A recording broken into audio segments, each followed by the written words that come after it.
देवी प्रपन्नार्ति हरे प्रसीद प्रसीद मातर जगतो अखिलस्य प्रसीद विश्वेश्वरी पाहि विश्वं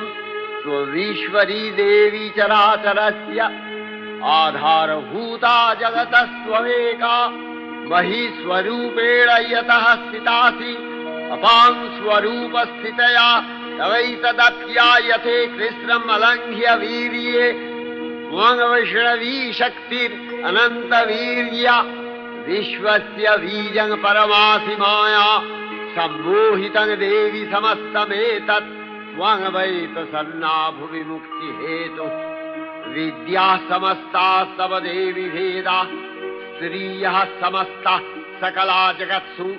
तवैकया पूरितमम्बयैतत् का ते स्तुतिः सद्य परापरोक्तिः